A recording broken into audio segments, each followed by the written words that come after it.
I've always felt different. I've always seen things, but when I tried to express them as a child, I was always told to ignore it. There were people that I didn't know that came to me and said, I have this message that I keep getting that I have to deliver to you. All of a sudden, out of the shadows, a homeless man just jumped right in front of me. And he said, I'm a soul just like you. I love it. I wanted to understand the universe and who and what we are and what are we doing here. We're all part of this amazing soul wave tapping into each other. This was a major life changer. You are a light. You have helped me a ton. Thank you. You've given me the courage to live more from my soul. Millions of people are awakening. So wake up with Michele Meiche, the place to hear the best-selling authors and experts in the fields of cutting-edge self-help, personal growth, metaphysics, and spirituality. The soul path of awakening. Understand what living awake is. Hello, Radiant Souls. Welcome to Awakenings with Michele Meiche. It is great to have you here. And of course, I'm Michele Meiche. I'll probably be saying that for a while as new people are finding out about the podcast on this platform. So we've been many years, I think since 2007 on Blog Talk Radio.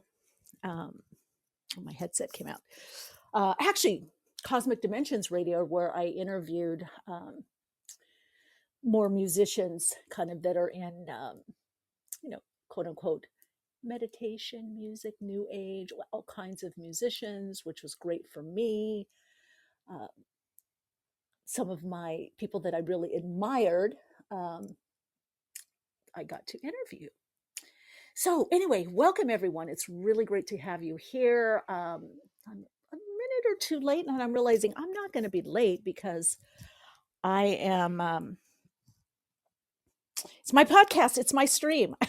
I just got caught in the rain. I went to nip out to get a cortado. Some of you know I love my cortados. I haven't been drinking them for a while. And I just whipped out and it was raining just light sprinkle.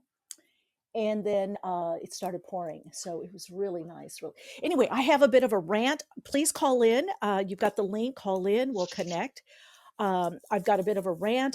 I'm reinvigorated and inspired kind of through something that people might perceive as kind of negative, but it's what I asked for. I asked for, should I keep doing this? Should I keep doing these streams, this podcast? Because I'm not that attached, guys. I've been doing this a long time and I've been living this way and talking about awakening and helping and but now I know, yes, I guess I'm going to be around for a bit longer. And we're going to talk about it. Who's online here? C Joy, welcome. You're on air. Oh gosh, I don't even mean to be on air. Oh, you don't. I'm not sure how to unlive myself. Oops. Are you sure you don't want to ask a question or have something you want to share? Oh gosh, maybe later, but right now I'm just happy to listen. I'm happy to be here live. This is awesome. Chris. Oh, I recognize the voice now. Yay. Oh, Chris, I'm fired up. Yay, I'm ready for it. Are you ready for it? I don't know if I am. I've been tuning in, mulling it for a week now. And I think my higher self as well as my guides, it's funny, no matter what I've done, even back in the day when I did a lot of TV work and when I did readings for some TV projects or I do speaking engagements, always something would happen at the last minute so that I'd have to really be as much as humanly possible in my frequency of the higher self. I had to get out of my way. And today I went out, it was like sprinkling a little bit. It had rained a lot earlier this morning. And I thought, I'm going to do a walk. It's crisp, it's clear, just light sprinkles. I'm going to go get my cortado with almond milk. I get it. I come out and it pours. It's pouring. You had your warm drink though. Yes. And then the rain and the woman, it's funny because she made it a little stronger and she said, oh, do you want a little more almond milk? I tasted it. It was really strong. And I said, un poco, just a little, poquito. Mm-hmm. And she put it in and then I left it really strong. And, and as I'm walking, I thought, as the rain is getting in here and diluting, and I'm probably getting some kind of chemical, aren't there things in rain you're not supposed to drink? Anyway, I'm drinking it. Yeah.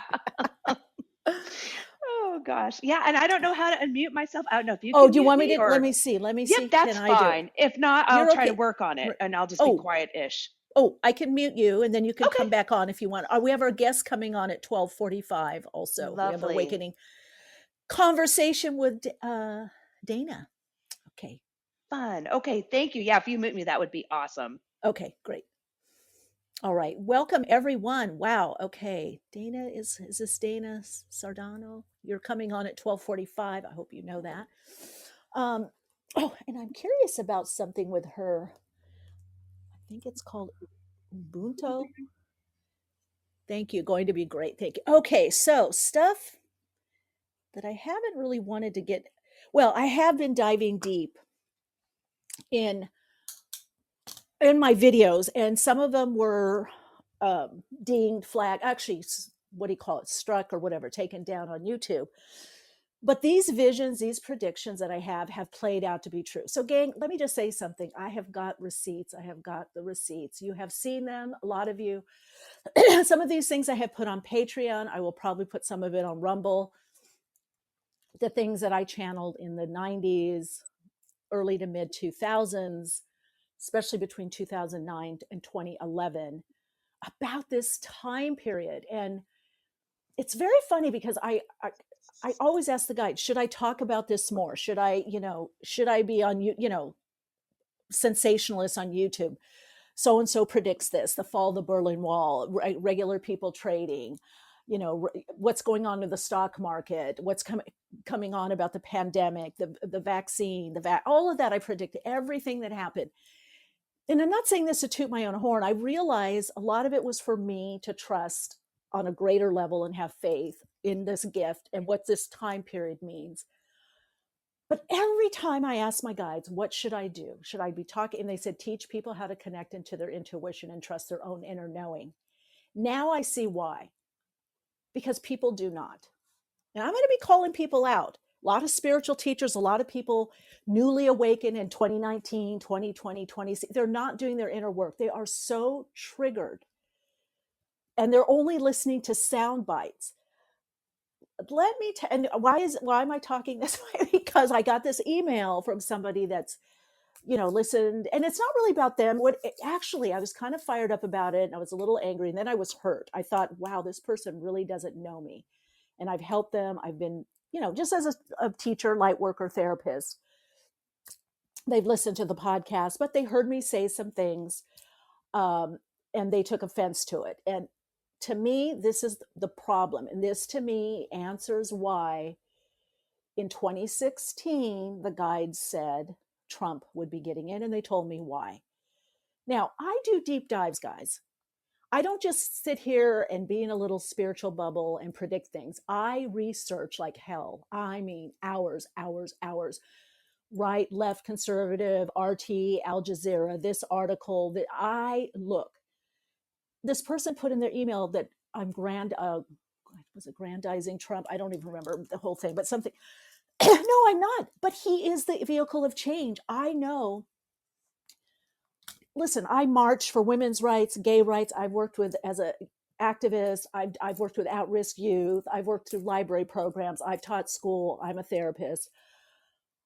When in 8th grade in a parochial school, I did a book report on Christine Jorgensen. Google that, guys. In my innocence, I saw her on TV, on talk show, and I thought, God, this is phenomenal. This person was a man, Christopher Jorgensen, in the military, and did a sex change. This is interesting. Then my mom later said, oh, so-and-so, we know that, is a good friend of the family's intersex. Oh, great. Okay. Wow. Cool. I wrote a book report. I got a AAA, A++. Probably the teachers were like, what the hell is going on with this kid?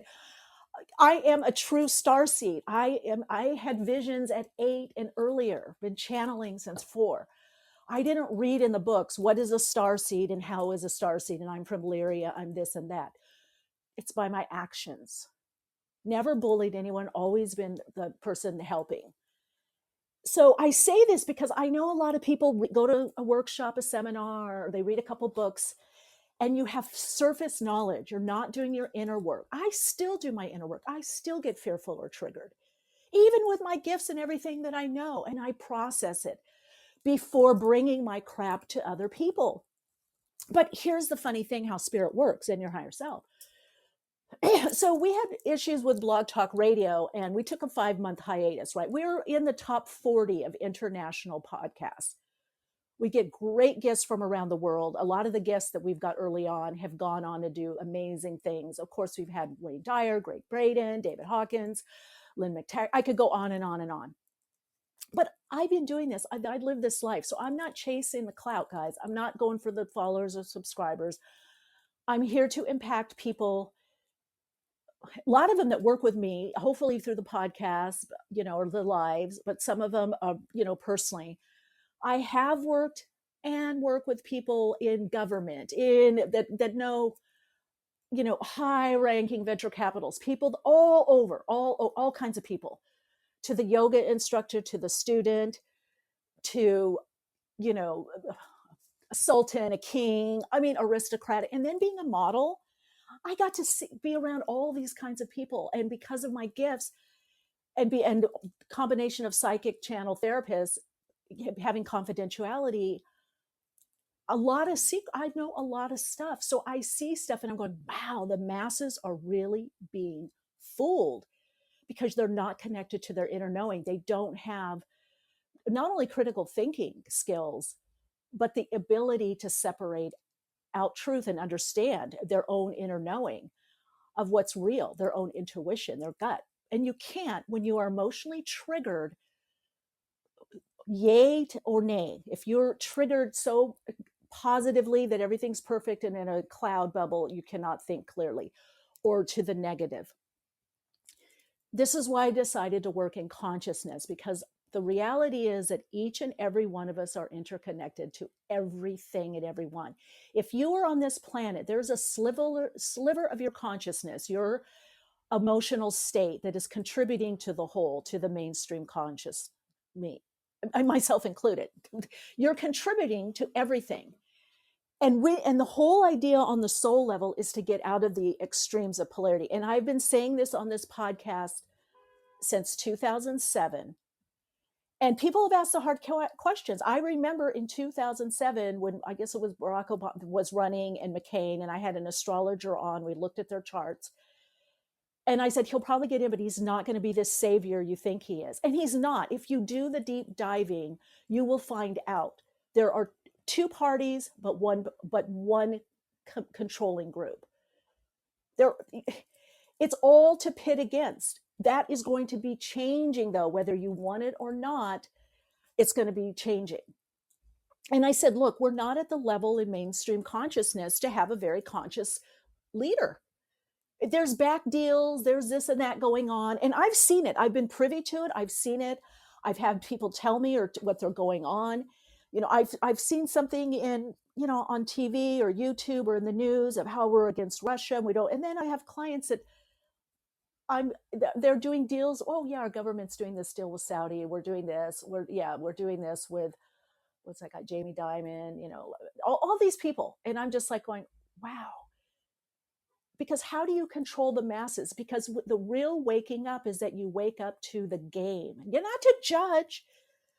People get upset like, oh, they're bringing their people in. Well, guess what? When I had my talk show, my TV show, I brought people in that I liked. My hairdresser I liked. I brought him in. Hey, hire him in. I brought the models that I liked. It was fashion and beauty. Health and... We all do that. We all bring in who we like or who is similar to us. Now, since 2011, I have been talking about, and the visions came through in the guidance, that the people we're connected to that will have the most consciousness are not going to look like us. It's not going to be, oh, I'm going to go into the Himalayas or the mountains with all the yogis because they're the cool ones. They're the conscious ones. Or I'm a born again Christian and we're not going to talk to those heathens over there.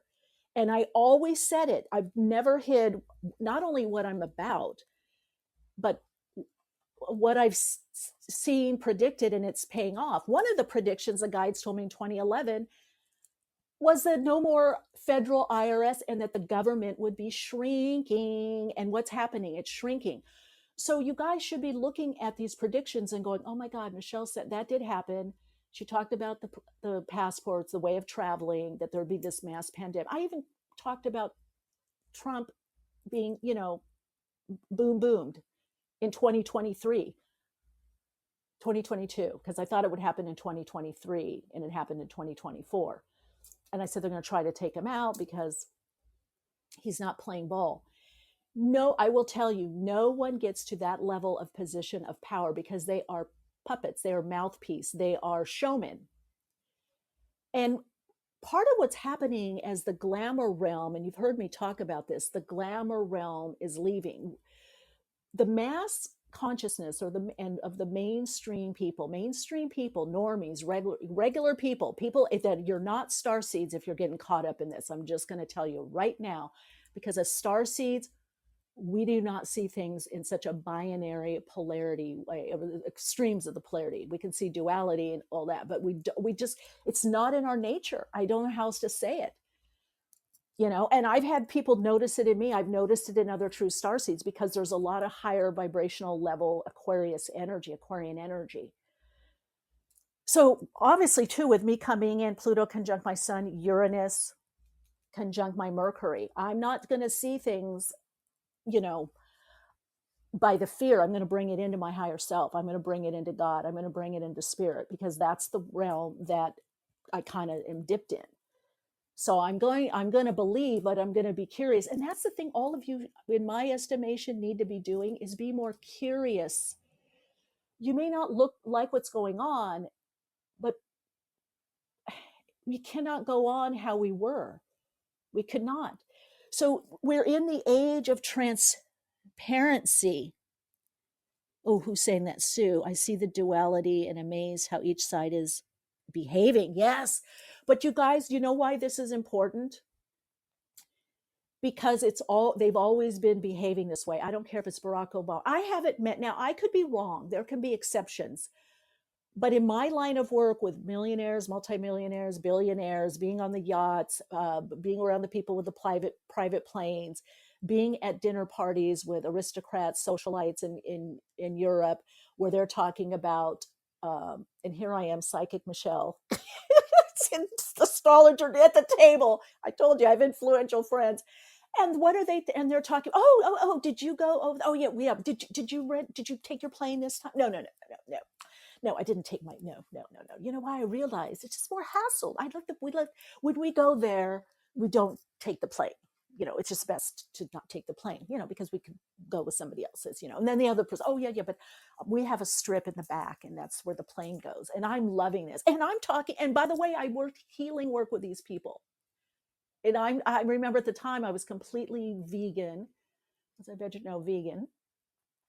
And so no dairy. And I got one of the Brunei to be into soy milk and almond milk.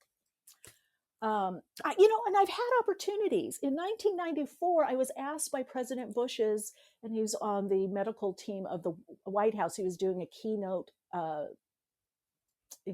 speaking engagement, this doctor at the Chicago medical convention, because I guess it's there every year. I was asked to come work for the government because of my skills. And back then, he told me how many billions of dollars that they are losing to people going to the health food store or going to people like me. And I said, well, why don't we work together? And he, no. We want you to come and teach us how you do what you do. How do you remote view? How did you do this healing? Because the healing work I did got rid of a lot of his disease symptoms. And I was referred to him through a referral company that my friend Dara has. She may even remember the story. And he was going to debunk me. Thank God I didn't know, because I didn't go in trying to impress. I went in very humbly. I didn't even know who he was. Did the session. He was blown away. He's like, I cannot believe I haven't had this pain. He went on and on and on. And he's like, oh my God, this stuff really works, and da-da-da-da. But I said, and then later I emailed him back and I said, I waited a proper week. I wanted to be polite. How's that? But I knew I wasn't going to be working for them. In fact, he had someone call me to talk further about working for the government.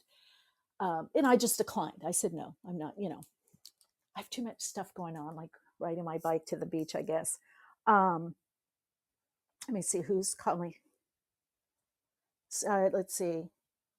Yeah, I've asked for higher self guidance. Well, what we need to be doing is connecting in to our higher self. And one of the things I've been doing, I'm starting this month on Patreon, is how to see what I see. So I look and I hear the signs. It's similar to the work that I do with the resonance repatterning, the working with hypnotherapy. Is a particular process I'm trained in to read the subtext of what people are saying. So like, we say things all the time that are going on, and that's an indicator, like, I'll never do that again, or I won't be hurt again, or I won't ever open up again. I'm trained to pick those things up. And that's where we begin a lot of the inner work, when people have what they call, it's a lock. It holds that idea, that condition, that disease in place. But I also do it spiritually, metaphysically, where I look for where is the language of God coming through, or spirit, however you want to say it, awakening. And something that's very funny is that when I was told in 2005, and I think it took me 2 years or a year to find the outlet, Cosmic Dimensions, which I don't think they're still a internet radio show. The guide said, you need to do this podcast called Awakenings. And I said, Awakenings? You mean awakening? And they said, no, Awakenings, because there's going to be many, many awakenings in different areas of life. This is the big soul awakening, where people awaken to more of their soul. And the awakenings will happen in business, education, spiritually, individually. And they went, oh, okay.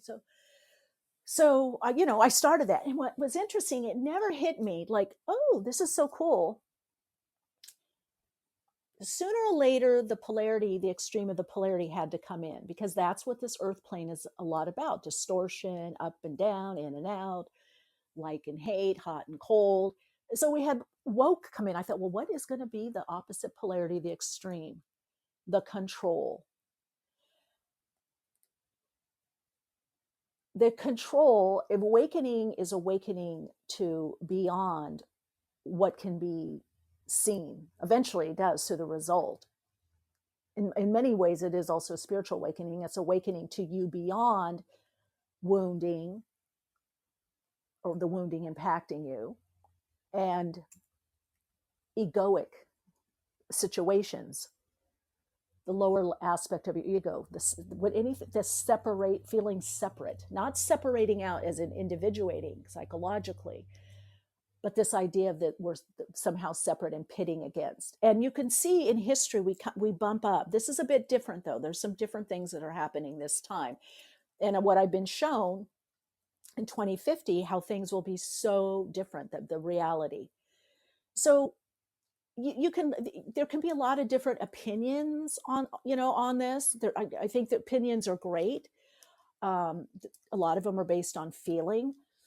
But this transition, this transformation is going to be happening no matter what. It's been happening. Even when I channeled about these regulations, or the, the National Guard, and also military, when I saw, there's going to be tanks here, which there already was during, the panny, I'll call it, pandemic, right? War, I did see, off the coast, some of my predictions of the coastlines being changed, and especially in Malibu, that there wouldn't be any houses there. Well, that happened. That's happened. I didn't know exactly what it was from. I said there'd be attrition. There'd be this wearing down, which they are going to have to change the coastline, but a lot of those houses will not be rebuilt.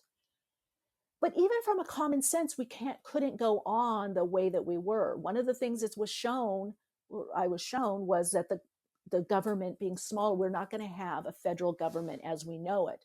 We're going to be the forefront in this. And so the government will be less. There won't be federal tax. Now, mind you, all my friends and clients and workshop participants, when I was giving these predictions and visions, how's that going to happen? I don't know. How could that'll never happen. What is Trump talking about? Cutting taxes, getting rid of the IRS, having more tariffs. Does that mean there's not going to be any tax?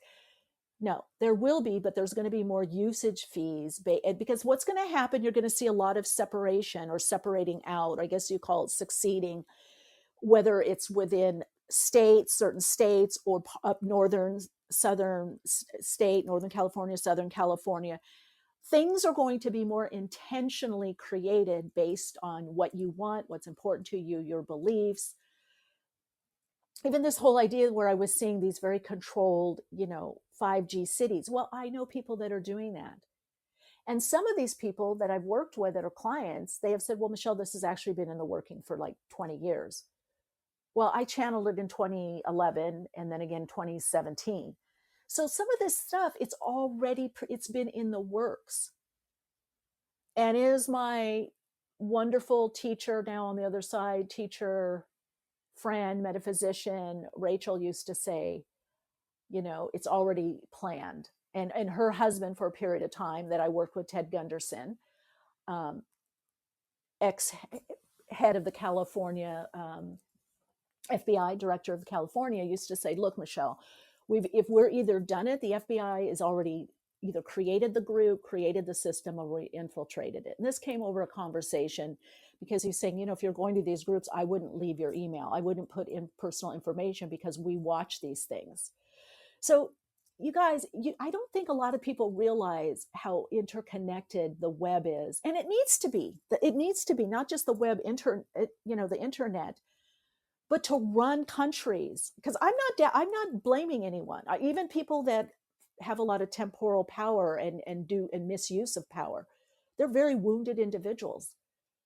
Do I want to be on the receiving end? No, but I can have compassion. And again, that's the starseed ability. I can look and go, well, yeah, to run nations, to run a country, a city, and people that are very wounded, they're going to do things. They're going to control. They're going to, try to manipulate.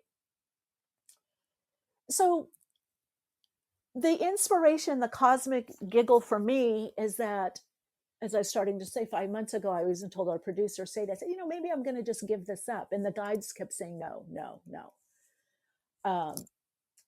Who's going to, relay the information? And I'm not the only one. There are other people as well. I would just say, look at their life, look how they live. You don't want anybody trying to ensnare you right now, because you have to develop your own ability. Look, some of the things I've known about celebrities, religious leaders, government officials, I could be probably multi-millionaire and definitely my name in lights and books and this and that. But that's not the purpose. That's not the purpose to show, oh, I know this and I know that, I'm so cool. It's to help people connect to their own intuition, their own inner knowing. Because when push comes to shove, the sound bites aren't going to help you. You're going to have to do your own research. And this is why the people are afraid of the chaos right now, because they don't see it as creation or creative energy. They don't see it as an abundance of energy. Good business people do it. Good entrepreneurs do it. They thrive in these kinds of times because they're not paralyzed with fear. They're not looking to the left or the right. What should I do? What should I do? What should I believe? Or I'm a victim. I'm going to get hurt. No, they seize the moment, right? That's what we're meant to do as creators, co-creators of this new reality, opening up to the new emerging consciousness. So you can go back through all of my videos. You can go back through all of the lives or the podcasts, all the replays. I've been saying the same thing over and over. I just think people didn't want to hear it. In fact, some of the things that I've channeled, people, I don't know if that's too negative. I don't want to hear that. I don't know. But the people that did listen, like, hey, this thing's coming. You need to be out, have more of an online presence. Those people are now going, God, thank you, Michele. And they fought me. A couple of people, they've told stories online like, oh my God, Michele was bugging me. But they would have lost their whole business. So I could only say so much right now. I'm going to be saying more and more because there's so many legs to this. There's so many parts that interconnect, like why were big businesses allowed to thrive and smaller businesses? Well, I'll tell you, in the words of Ted Gunderson, and I guess a lot of my conversations I had with him and I had with Rachel about what he said, because a lot of, obviously, government, FBI, they work with psychics. So he worked with her and he worked with Sylvia Brown a lot. And so I went to some of their rallies, his rallies, talked to him, asked him things. And he said it will be to take down the economy, especially the American people, because the American people have a certain grit. They're very resilient. They bounce back. They want to be entrepreneurial. There's an independence. But how did that get eroded? Through fear. It started, it's all along the fear, but 2020 amped it up. And by the way, in the visions in 2017 that I saw, and I did the videos on them, I put them on YouTube and Patreon. They got taken down. The guides told me, I said, well, where is this virus coming from? And they said, it's man-made from a lab. It's done with the United States and China. The United States funded it. This is 2017. I was shown this. What are we finding out? That that's what went on. Now, what happened? People came on my podcast, and I remember in the chat, people were saying, well, did you take the vax? I said, no, because I wouldn't anyway. I don't do vaccines since I was a little kid. I'm very healthy. It's just, I don't do flu vaccine. I don't do that. They said, well, should we take the vax? I said, I can't answer that. I'm not your doctor. That's your responsibility to do your research. I'm not here to tell you what to do. I'm here to present information for you to decide what you want to do. And what do I have someone in the chat? Michelle is supposed to be such this international psychic, and she's telling people to take the vax. And of course I had to, hold on, hold on, everyone. I have to talk to this person in the chat now. That's not what I said. I'm not here to tell you what to do. That's your responsibility. It's your life. It's your intelligence. Someone could ask my opinion, but I still can't tell someone what to do. I don't want that responsibility. I'm not trained in that way. It just doesn't come through. So my whole thing saying, I think I'm just going to give this up, or give me the inspiration. Now, thank you, dear listener. And you've been a part of Patreon. You know who you are. I'll send you the link of this podcast as the answer to your long email to me, hoping that I wake up and, I'm not saying that I'm grandizing Trump or whatever that word. I think it was grandizing. No, I'm not. Listen, I see issues on his side with him, what things that he's deciding.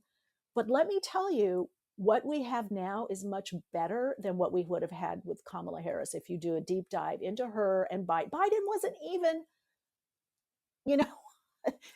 there, even as a figurehead. Again, there's no two parties. There's one way. So either we were going to have it with all these over controls, like what's happening in the UK. And I just was a few weeks in the UK. There are people getting arrested. People think, this is funny. No, while you guys are worrying about DEI and trans is, and then this person put in the email, you're trying to erase trans people. No, trans people, honey, have been around a long time, even 30s, 20s, 30s, 40s, 50s.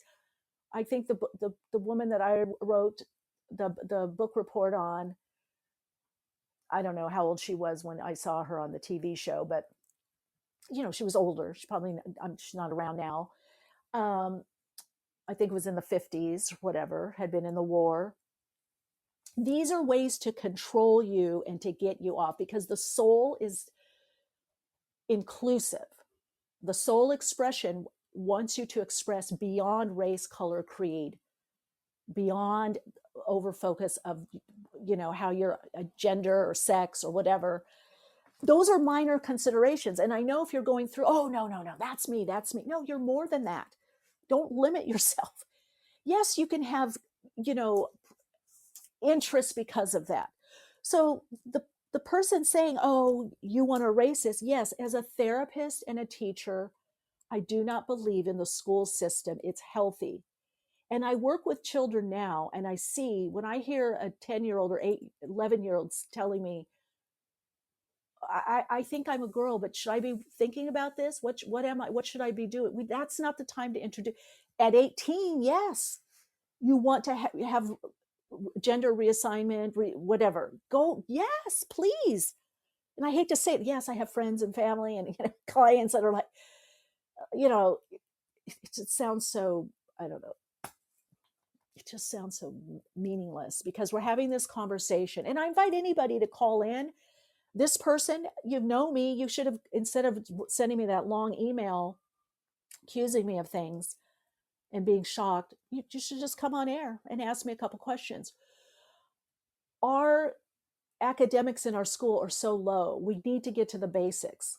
Should there be programs that help people that are having challenges and difficulties of all ages? Absolutely. Should it be part of the curriculum? No, because it's used to weaponize And it's caused all this kinds of censorship. It is not the soul awakening. That is ego coming out of wounding. When you start telling me how I have to talk or not talk, listen, I've been, in places, especially when I was modeling, and I had people say things to me, racial, not nice or whatever, but kind of unconscious. And then go, oh, no, I didn't mean that. I'm sorry. And I go, that's okay. Let people have their opinion. If they're a prejudice, that's on them. Some of you know my story of years ago in this kind of, my boyfriend at the time was playing in this band, kind of, I don't know, hard rock. And some guy tried to get me, yelling this racial slur. Is that, and thank God, just in my lovely, I connected to everyone energy. I had just been in the bathroom putting on some lip gloss. Us Latina, we love our lip gloss. Even if I go camping, I have my lip gloss on. So this girl liked the color. Oh, try it. You want to try it? Yeah. So we start chatting. We doing the lip gloss on each. Oh, I like that color. Oh, that looks good. Oh, that's cool. What do you have? Oh, I like what you're wearing. I like that neck. Oh, just chatting as girls do. And you go out to the club, coming out dancing, and she was next to me, and this guy started to incite a thing to jump me, to get me. She turned around and said, so what? Who cares? Snap him down, and then she smiled at me, and we just danced. The guy comes over and starts dancing with me.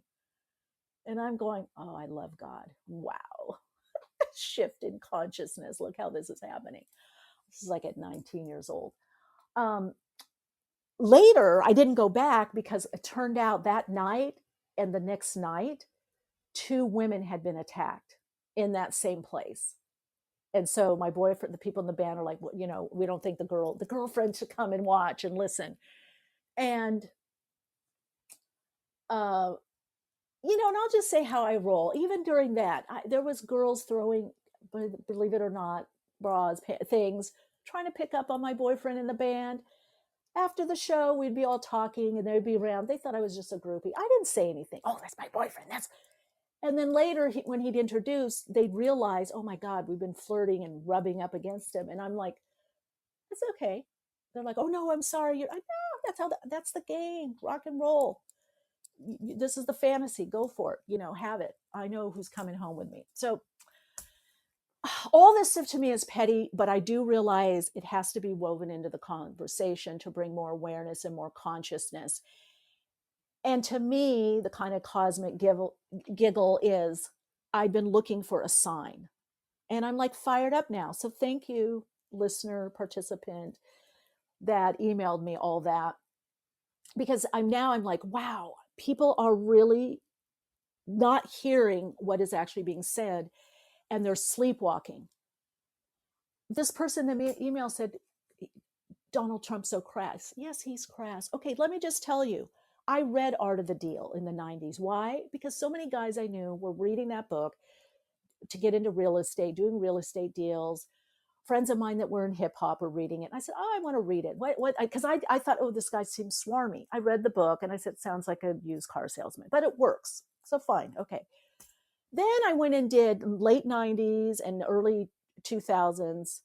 I think around 2004, I did a deep dive on Donald Trump. All his, bankruptcies, his court cases against him for this property, how he was raised, how he raised his kids, his beliefs. I did a deep dive. So I'm very aware, not only from being around those kinds of people, but enough that I can do without going and interviewing him and snooping around like a detective. I know, yes, he's crass. But by the way, all these people you think are so stately, Clinton was very stately, was very charming. Yes, and look what he did. Bush, they're all, so if you're being fooled in the glamour realm that somebody that looks spiritual, that wears white or is vegan, that's the person to believe or to vote in. Or just because someone's a person of color. I don't want to vote for someone just because they're a woman or just because they're a person of color. That's a scam. What's behind you? I don't want to vote for somebody that first was the first Indian woman and now they're black and then they're putting on an accent and doing, set up paparazzi type situations where they're coming out of a record store with jazz and talking about, well, relaxing, with an accent, I'm listening to my jazz. And it's like, but the problem is people believe that because it's easier. It's easier to believe and be led around than do the deep dives. Sometimes I'm up till 3, 4 in the morning, 5 in the morning. And friends of mine will go, oh, Michele, I did a deep dive because I wanted to know about this. When I do these, the information I hear, I don't like everything I hear or read, no matter whoever it is, whatever source. I'm not believing everything I'm saying. I'm weaving it together, and I'm bringing it to the visions that I've received and the psychic information I've got, and I'm seeing, where is it coming? Where is it coming from? So it doesn't, somebody crass, do I want to be around him? Do I want to date that kind of person? Do I want to? Probably not, Now maybe I would. I'm a little more intrigued. But no, that's not my cup of tea. But that's not what this is about. The vehicle of change, or whatever it is in your life, is not always pleasant. We're not all going to always agree. I'm going to look for where is the most truth. Because what's been happening now is people are so caught up in these minor issues that will resolve themselves, and most likely statewide, that they're not realizing the debanking that's going on when people have a difference of opinion, or they give money to a group that is like the truckers, if you know about that. You're not paying attention. If you were paying attention to that, because believe me, what sex you think you are isn't going to matter when you're on the list for thinking differently. Okay, because that's how it will happen. I remember years ago, I don't know if people were putting this black square for BLM. And by the way, I don't believe in that either. All lives matter. I don't want to, it's Latin lives matter, Asian lives. No, all lives matter. Everybody matters. Every living being, conscious being, every animal being matters. That's true compassion. Because when you start pitting groups against each other like that, you lose your empowerment. You lose your ability to rise above. And it looks, I know what it looks like on the surface. It looks like, oh, they're taking us into account. No, they're not. No, they're not. They're saying there's a handicap with you, so you need this. Now, is there a leg up? And by the way, the soul is always going to have paradoxes. At the same token, I did like affirmative action. I think, Leah, if you're looking at 5 people and they're all of merit, all of the same level or very similar, then maybe you bring something else more in your choice. But I think you could see that with your eyes. I don't think it has to be a law. I think a lot of companies and people do that anyway. I think this whole idea that that's not being done is a falsity, because I'm not seeing that in my life. And I've traveled all around the world. I've lived all in different countries, different states, and I don't see that not happening. And if we look at it, everyone to some degree has been marginalized since the beginning of time. Egyptian time, Babylonian time, Roman time, they had slaves. Africans had slaves, still do have slaves. They don't want to talk about it, but you can do deep dives on that. There's a lot of documentaries, slaves by whose color, the caste system, Asian slaves, the Chinese, the indigenous or Native American, African American, Mexicanos, the Mexican, everyone's had. But when we pretend that that didn't happen, we can't then come together and unify and go, wow, you've had it bad, you've had it rough. Let's everybody rise up. And I don't think that's a kumbaya moment. I think that's quite possible, because I've seen that happen in my life. And you also see this when there's a catastrophe. And trust me, we're going to create something big. We can mitigate what's going to happen. But if we keep this nitpicking and separating out and not letting people have their own opinion, we are going to have more and more catastrophes, because people don't check your, what group you're in, what religion, or they don't notice, what race you are. They're just humankind helped me right there, or help me. They don't look at what religion you are. It's just people helping people. And it will get to that level because the soul, God consciousness coming through with this is a very old game we've been playing out. It comes from conditioned response patterns based on the invader dominator culture. But to have invader dominators, you have to feign weakness and manipulate to get what you need and want. And that allows people to come into power. So what happened? Right? For me, before the 2016 election, and I heard Trump was going to running, I'm like, oh no, he's crass. Let's not have him. I made jokes. Oh my God, him being in the, over in Europe, let alone what all those people have been doing behind the scenes, guys. That's why this is the age of transparency. We have to see how people really are misusing power, no matter if they're Dapper Dan in a 3-piece suit or the most hippest, coolest looking woman, or whatever. What are they doing really behind the scenes? What's the consciousness? Not what they're, it's all coming up. So then people started asking, oh, Michele, who's going to get in? Who's going to get in? And I said, oh, I don't know. Let me ask the guides. And the guide said, Trump. I even went into 2 sessions with them. What? Trump? I said, okay, why? And they said, well, he's the one Nostradamus predicted. And they said, because of you. And I said, what? And he said, the light workers. Here's the deal. And I agree with this because I learned this a long time ago from one of my therapists when I was doing therapy. And I'm like, well, why aren't they changed? I can't believe they treated me this way. And my therapist at the time said, well, Michele, why would they? They're not in therapy. They didn't change. You grew, you healed. You can't expect people to do something that's not within their awareness and consciousness. And that's what's going on. So what is actually holding us up and why this disruption is happening and why Trump is one of the change agents for this is we're all the people that have done all the spiritual work and the teachers and the healers that are in fear, not using their tools and saying, oh, I don't want to be with them. I don't want to be with you.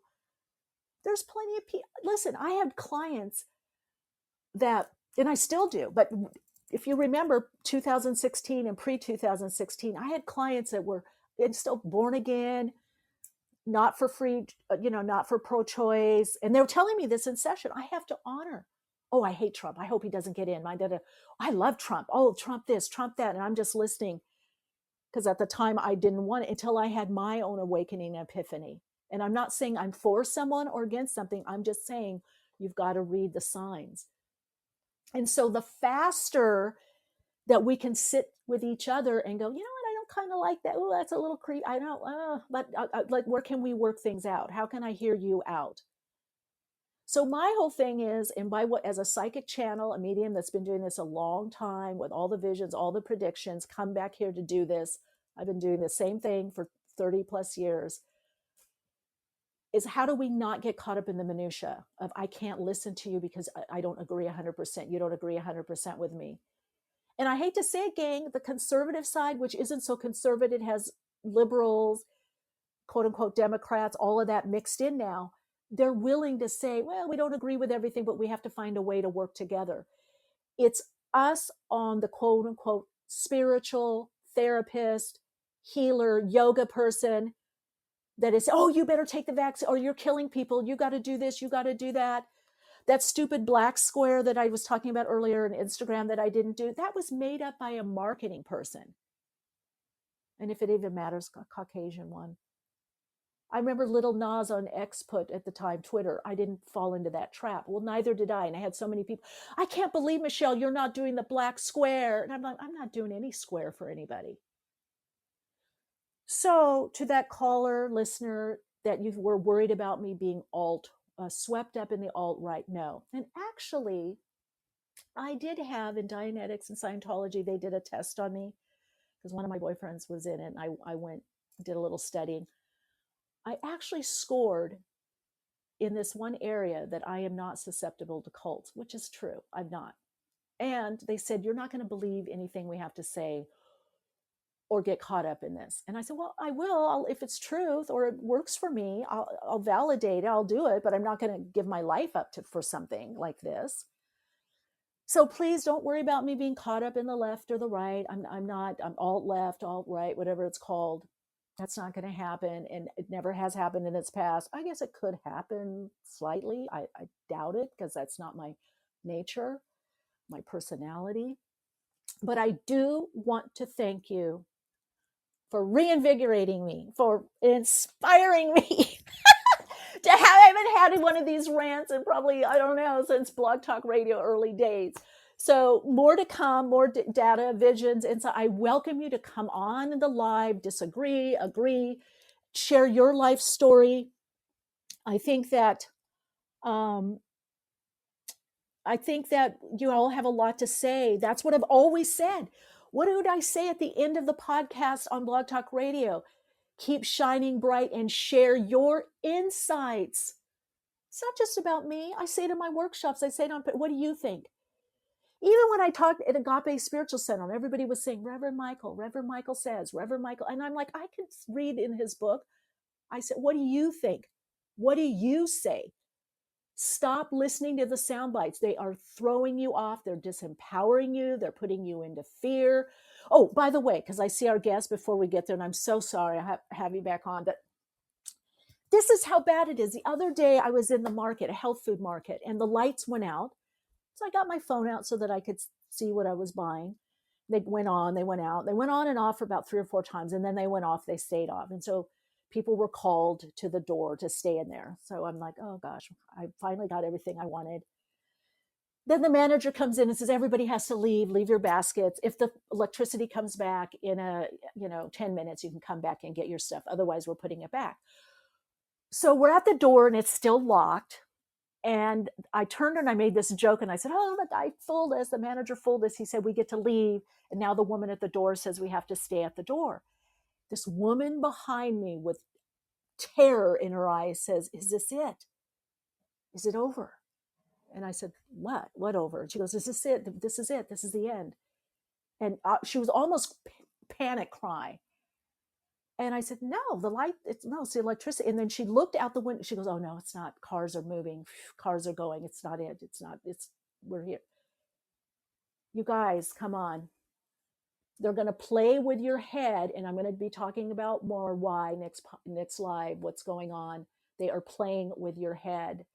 When you're watching these sound bites and getting fearful that you're going to be erased, this and that law against, please get curious, get into your creativity, do your research, focus on your soul expression, get the support that you need. But please, when that happened, coupled with this email, I thought, oh my God, okay, Michele, you better say something, because I'm not around that. I'm in a little, kind of a bubble with people that aren't in the fear zone like this, or we're processing our fear, I should say. So I don't know. I hope this has helped someone. I love talking about it. I got to say I'm reinvigorated, and I really want to thank you with love who wrote in. You got my sparkle back in passion again. Now I'm like on a mission, like, okay, I want to help people not get thrown out, off, and get on their soul's purpose and help co-create, because we're the builders. We're here to build, parallel reality, parallel systems. All right, gang, lots of love and light to you. Angie, I'm looking forward to seeing what events may occur that will wake up the collective to truly believe that reality as they know it is shifting and not just a fear mongering. Oh, Seajoy, yes, the weaving together of multiple sources. Yes, and bring it back to the self-intuition. And this is very important. Multiple opinions, both polarities. There will be the third way. That's what's going to be created. It's not, the answer is not in one extreme of the polarity. Oh my gosh. Okay. I look forward to our guest. Now, there's always a synchronicity with our guests. So I'm just very curious as to what our guest has to share. Dana, are you on air? Hello. Dana Sardano, ubuntu. Tell me. Oh my god! Oh my god! Oh my god! Oh my god! Fired up. I know. Okay, tell me, because I'm like, I looked and I thought, oh, I bet she has some downloads, some wisdom. So welcome. So great to have you here, and just tell us a little bit about you and just share. Wow. Oh my goodness. I've been listening to you the entire time. And I'm like, yes, preacher girl. I almost unmuted myself. I wish you would have. Oh, you could have. Okay, you could have. Oh my God. So you're feeling it too. I'm like fired up now. It's kind of like a little lackadaisical, and I'm like, holy shit, people are, whoa, guys, freaking out. Yeah. I've got so much to say. Firstly, you were on fire and I loved every second of it. I'm like, go. Thank you. It's kind of scary coming out like that. I'm like, okay, you got to do it, Michelle. You can't not say, especially when people are going down the wrong road. Oh, yeah. Right? I think we're at a place that like playtime is over. Like for those of us who see, I'll just, stop it there. But for those of us who see, like, I've been polite. I've been like, withholding. Now I'm like, listen, do not open that door. Exactly. And you're right. We've had to be polite. Like, no more. And everything that you're talking about, what I'm so excited about is, we all have our purposes for those of us who are just kind of showing the way by being the way. And mine is to assist people in returning to self, like to teach them how, like everything that I write, everything that I do is about helping people. So it's one thing to say, you have to balance yourself and ground yourself and not get sucked into the news. And there's another thing to say, hey, let me show you how. Yeah. Now also, because Dana, to me, this fits in so much because I did read a little bit. I want to know about Ubuntu too, by the way, but you being an artist. Yeah. Because every time I've looked at this, and there's another person that said this that I've had on the podcast, Chris Reck, creativity. The artist aspect of us, that is what is needed right now. Is this? So I don't know if you can talk a bit about that. And I know your transition from what you were doing previously into this artist, because that's what's going to empower us. That's somehow we're meant to use this idea of our creative expression, which is our soul expression or creativity, that gets us out of this kind of fear paralysis, and terror, really, a lot of people are going through. Yeah. It really helps us step into our true essence. So just to give you the abridged version, I'm a career educator. I've been in education. Love it. Yeah, I was in education for 20 plus years, probably rounded it out at 25 years. And in 2015, when I was, I don't know, in my, somewhere in the early 20s of how many years I had been teaching, one Friday night, I just said to my husband, just, as a lark, like, let's go to one of those painting classes, like the painting with a twist where like you drink wine and you paint like a palm tree. Yeah. And my husband in, typical Rob fashion was like, no, I'm not going to hang out with a bunch of women and drink wine, He's like, but I'll take you to Michael's. I'll buy you anything you want and we'll go home and we'll paint at home, which was great. And I picked up that paintbrush and it had awoken something in me that had lying dormant. Oh my God, my whole life. Because I was like artsy as a kid. I think we all are in our own way. And I was like, oh my God, I have to paint. And since then, that was January 2015. So it's 10 years ago. By June 2017, I left my 6-figure job. I was an administrator. I left my 6-figure job. Yep. Because I was so taken. Like I couldn't not paint. Like I was in my office at school. I had paintings. I was like Oprah. I was like, you get a painting and you get a painting. Like I was like out of my mind with it. And then by 2017, I was like, I can no longer, the dissonance was so great with what I was doing. I was like, I can no longer do this when my heart is here. And, yada, yada, yada. I'll speed up the story. We wound up. My husband's like, you want to leave your job?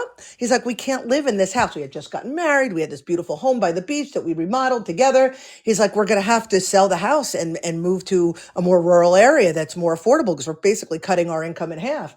I was like, fine. He's like, that fancy car you drive? I drove a Mercedes at the time. So that fancy car?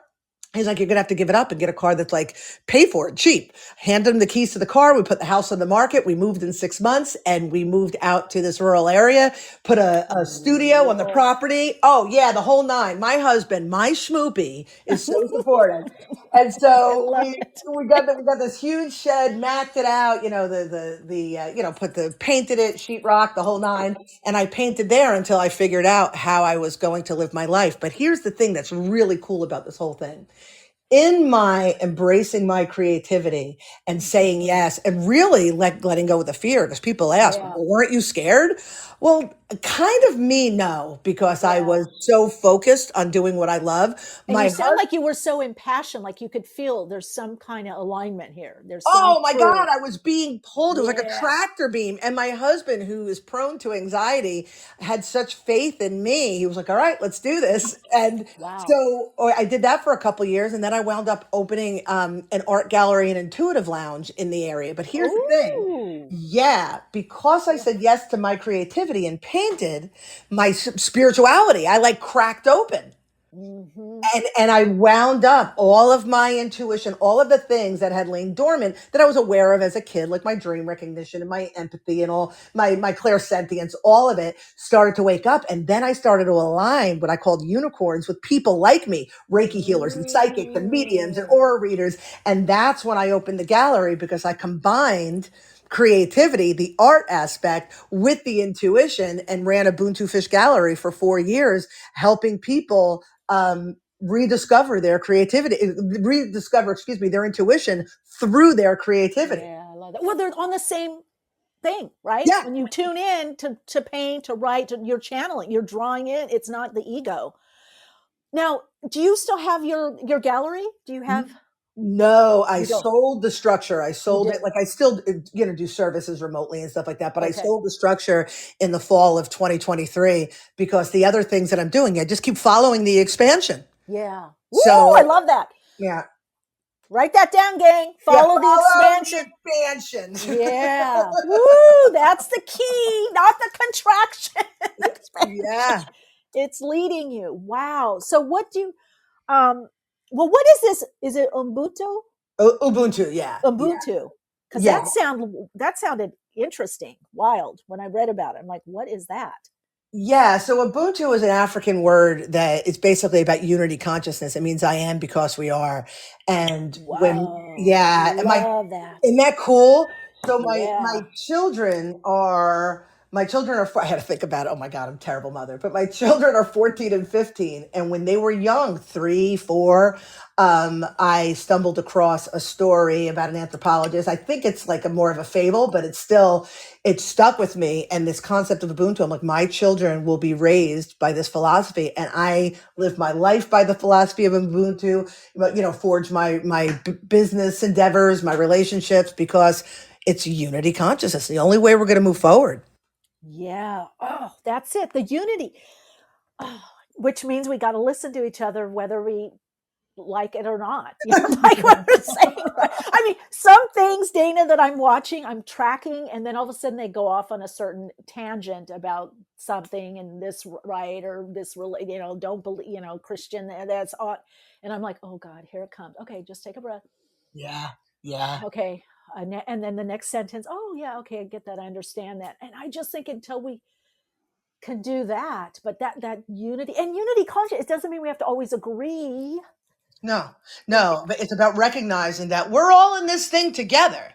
And you know what I mean? If we're going to pit each other against each other, we're getting nowhere. We're here to lift each other up, to inspire one another, to act as mirrors for one another. And when we forget that that's all part of the plan, we screw things up. Yeah. Well, what gets me is when people, and again, when you're around the campfire, you're in the workshop, and you go around, oh, we're all interconnected, everything and everyone is all interconnected in life. We're all part of this together. And then those same people now, wow, I don't want to be, it's like, I'm like, what happened to, we're all part of we're all interconnected. That just goes right out the window, it's yeah. Oh my gosh. So connecting in, let's talk a little bit. I'm fascinated by this. connecting in spiritually, your spirit, your intuition through the creativity. Is it individual process, or how does that, or it could happen multiple ways, I guess, but Like, how did I do it in the gallery, or what's yeah, how do you do it? Oh my God. Sue is saying, oh my God, follow the OMG, follow the expansion. Love that, Dana. Me too, Sue. I'm gonna I gotta write that down, because that's something that just popped out of my mouth. Oh no, it's beautiful. The expansion. Yeah. That is so good. So how did I work with, for you, and then with other people that you work with, is it, well, let's look at creativity too. Maybe throw in the definition, because a lot of times you talk about creativity. Oh, I'm not creative. I'm not an artist. Yeah. So I don't know how you get around that. Well, here's the thing that's really important. And a lot of what I do is help people like rediscover themselves, and through, self-exploration, really the answer to everything is self-awareness, and then you can handle anything, but the creativity, what people don't seem to understand is, it falls in the sacral chakra area, and the greatest age of resonance, as we're developing these energy centers, as we're developing as human beings, it's between 7 and 14 years old. And during that time, we're beginning to understand that we're the creators of our reality. When I do something, there's a reward, or when I do something, there's a consequence, and we become really more cognizant of that.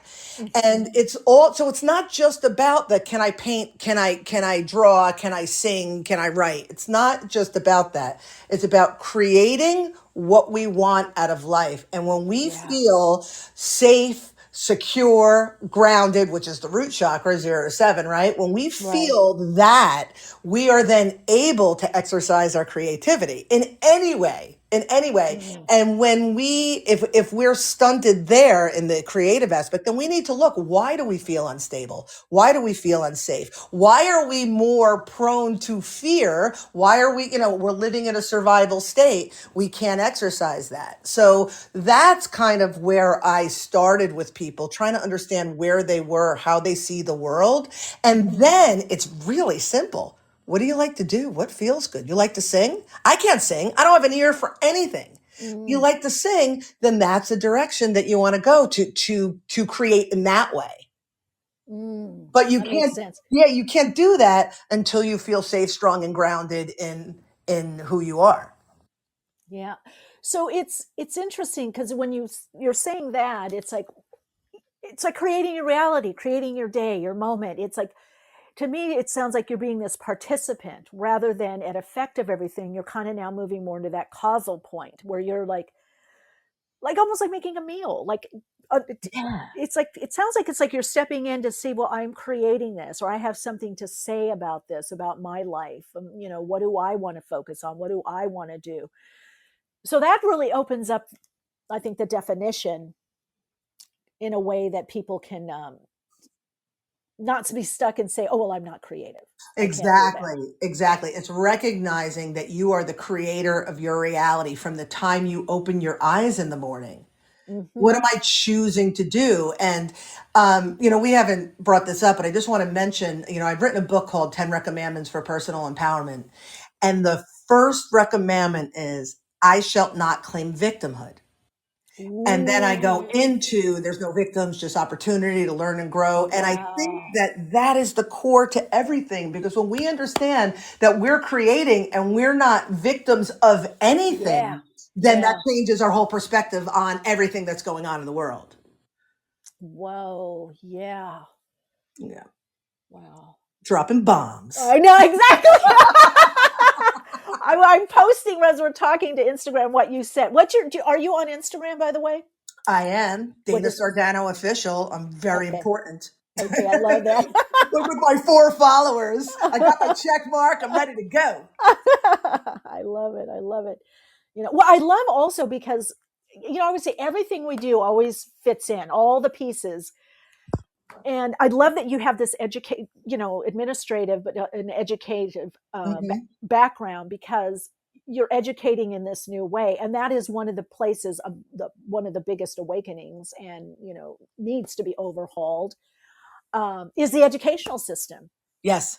And the way, we all learn.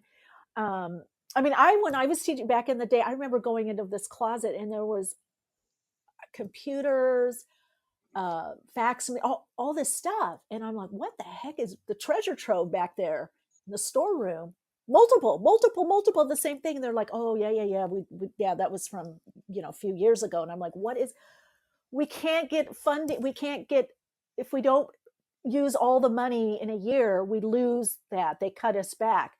So we just keep buying stuff up that they don't need. Yeah. And I go, what about it going for the kids? What about, oh no, that's a different, whatever, fund or whatever it was called. And I was like, oh my God, all the tens of going in there. And so, yeah, we really need, I bet you have stories, need an overhaul with it, but it's going to come through consciousness. So people connecting in more to their true self and intuition, it's like a ripple effect. That's the answer to everything. When stuff started obviously going south in the world, like prior to 2020, things weren't great. But after 2020, it was like boom, boom, boom, boom, like everything is going south. And every time my husband would come home, I don't watch the news because they're lying to us. So my husband would come home and he would be like, oh my God, you know what happened today? I mean, I'm sitting there with my popcorn and he's like, why are you getting excited at these tragedies? I'm like, because you have to raise all the systems to the ground in order to rebuild. And we're here to rebuild. Like I recognize, oh, you're doing the medical community. Okay. Oh, I'm going to do education. Oh, you know what I mean? Yeah. It's really cool. Oh my God, Dana, you just said it. Oh my God. I can't wait till this goes out to people.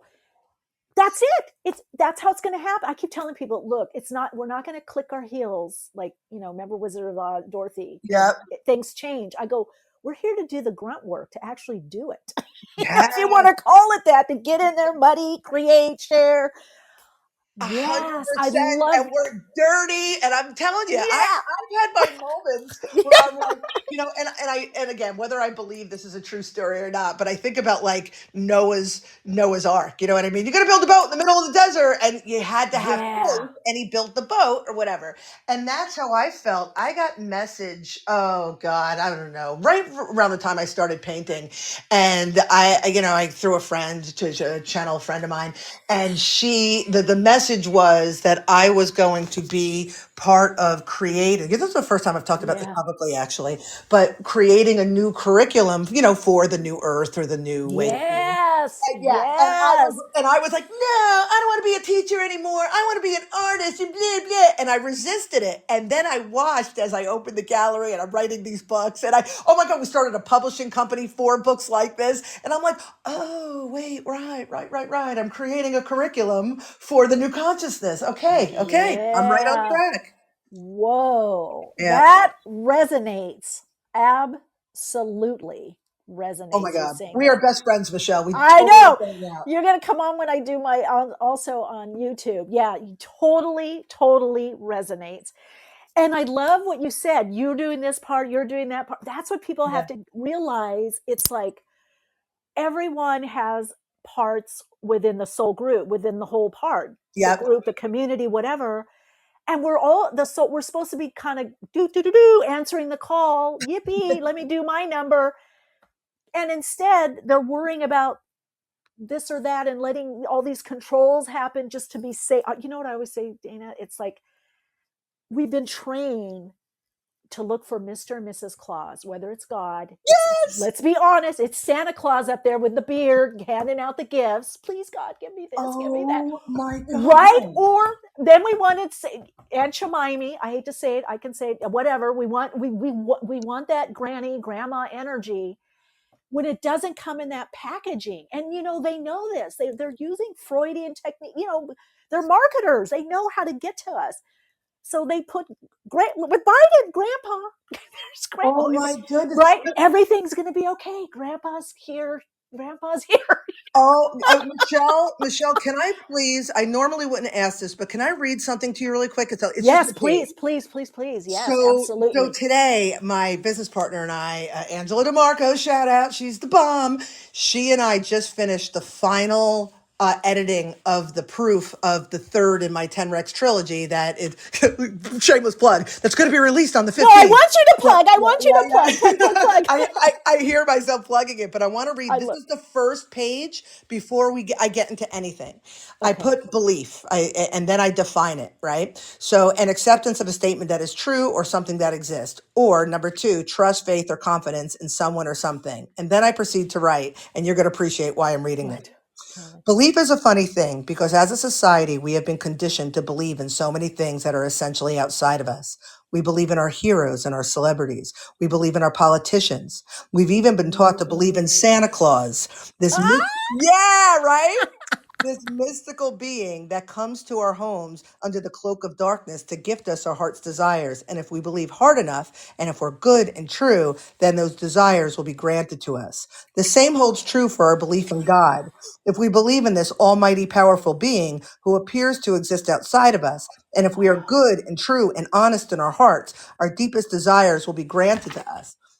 If not, then maybe we didn't wish hard enough, or we weren't good enough, or our hearts weren't true enough, perpetuating the belief that we are not worthy of God's grace. The interesting thing about belief is that its logic lies in the logic of the placebo effect. If we believe something to be true, then it is true. So if this logic is sound, then maybe it's time to shift our beliefs. Maybe it's time to believe in the magic of ourselves. Maybe it's time to consider that we are worth believing in, that the power is in our hands to create our heart's desires. All that we desire does not reside in our celebrities or our politicians or our heroes or even Santa Claus, and even less so in a God that we perceive to exist outside of us. Because when we believe that we are all an extension of that divinity, that we are all divine, powerful creators, and when we have the courage to put our belief in that understanding of ourselves, then we gift ourselves all that it is that we desire. All we have to do is believe. Whoa. I knew when I looked at the name, I'm like, the synchronicities deep of our higher selves as God orchestrating this. Yeah. Not only is that so beautiful, but so powerful and of so much truth. I mean, wow. And it's totally talks in my mind. It's also points to that glamour, how we've all been conditioned, that the glamour, the star, the celebrity, the star, that the influencer, whatever's out there that's hip and cool, yeah, save it. It's all out there, and that's what's crumbling. And people are looking, like, what do I do? You'll appreciate this. Years ago, when I was modeling, I was I think it was in Atlanta, but anyway, I went to different places, and you get stationed there, kind of. And because I had my tarot cards, I had my little altar. Yeah. And then it was like, some people didn't want to sleep in the same place as me, Well, these are, I was a bit older. I always looked younger. So these were kids, they were just out. There were a lot of born agains.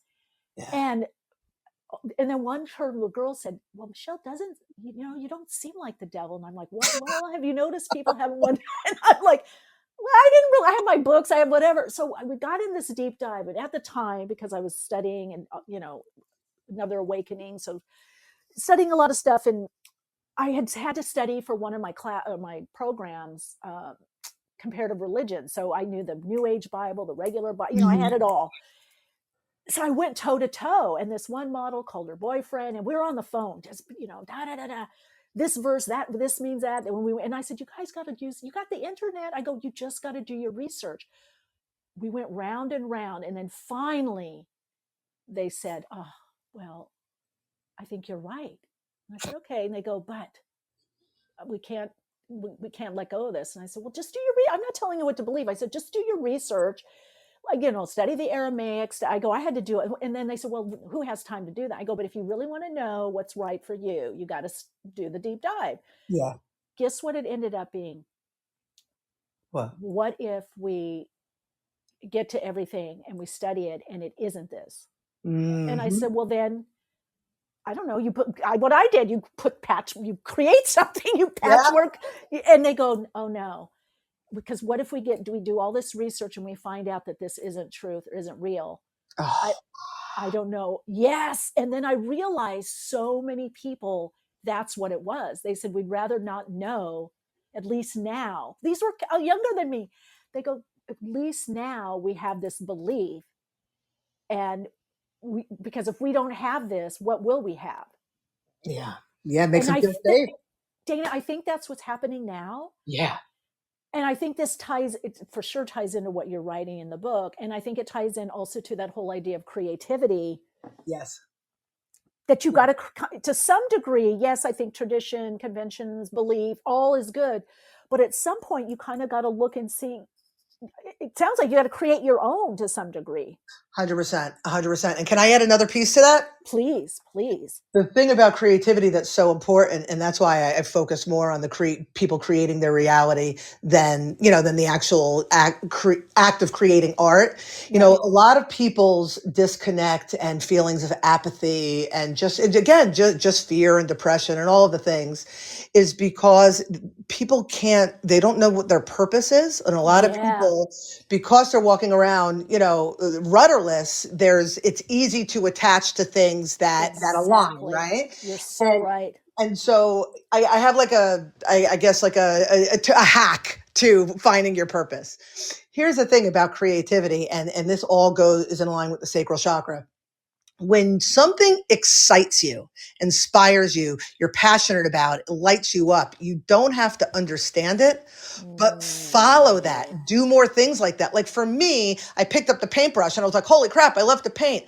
I had no idea that it was going to lead me on this huge spiritual awakening, that it was going to lead me to open a gallery, to write. I've written 7 books. Like I was teaching at a school, like who thought, like all of these things. I live in this beautiful house. I have this beautiful family. It was all part of my expansion. It didn't make sense that I wanted to paint, but I did it because it inspired me, it excited me, it felt good. And that's what creation is about. If it feels good, follow it, do it. It will lead you to your purpose. And next thing you know, you will be living a joyful, fulfilled, purpose-driven life without even having tried.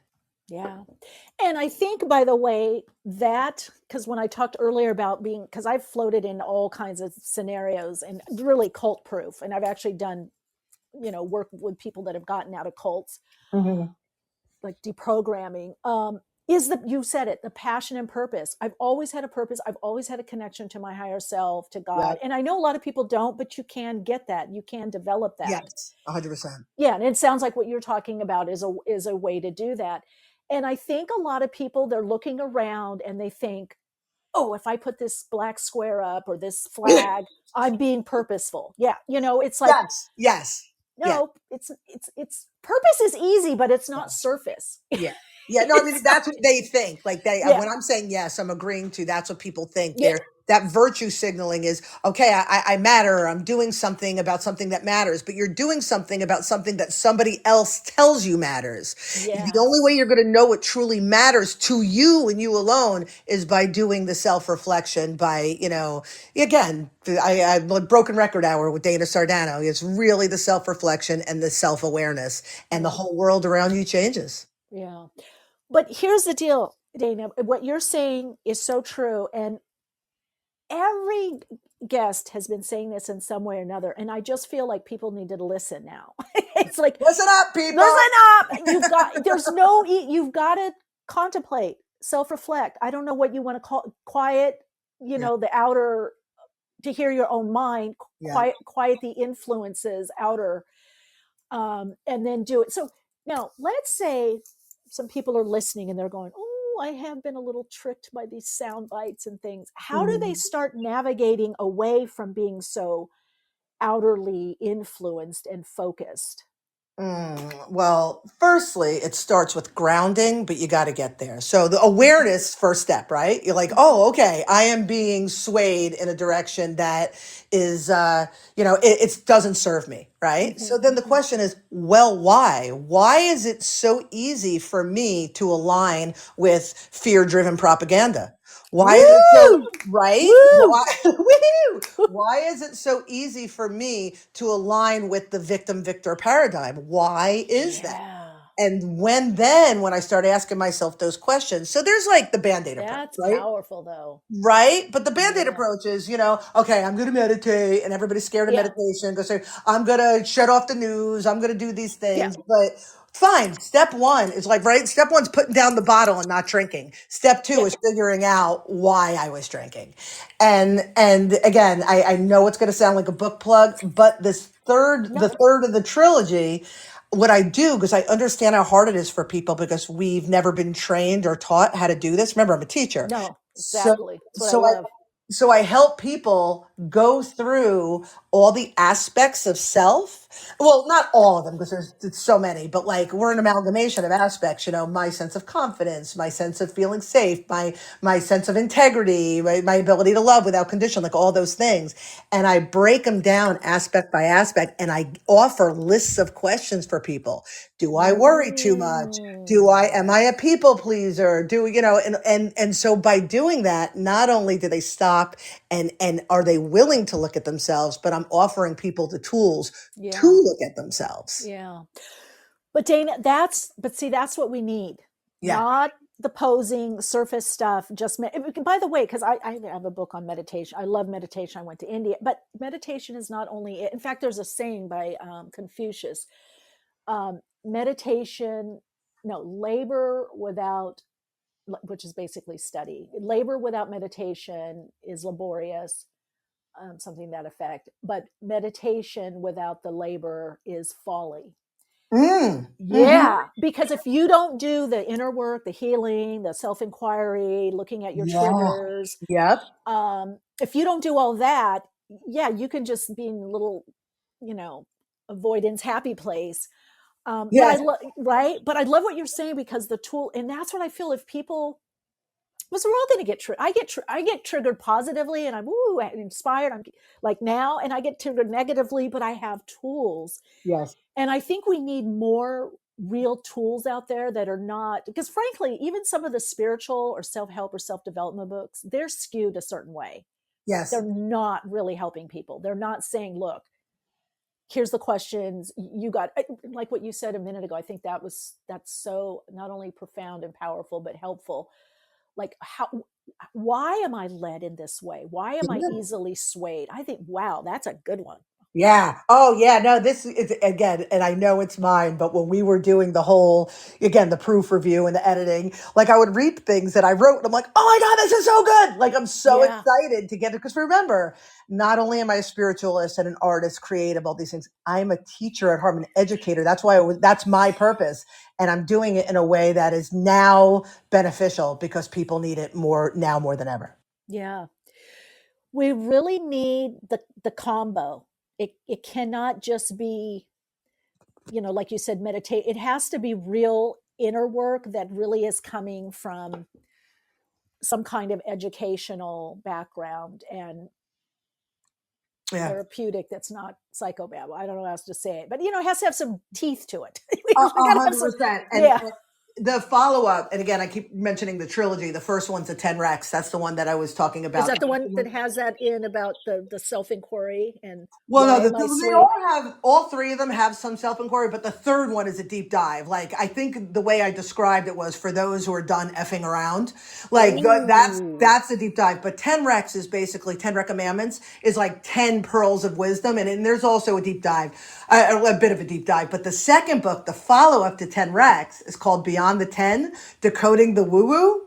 And what I do is, when people become self-empowered and they kind of align themselves and straighten themselves out, like this kind of woo-woo world opens up, but you could go really far to the other side and be, dancing under the moonlight with your crystals. Like you said, the avoidance and not doing the deep work. So I decode manifestation. Like what really is manifestation or alignment? What really is alignment? And take the woo out of it and bring it back to the practicality of the human experience. I like that. Yeah, I think that's important. I mean, because manifest, I love etymology and looking at the word derivation.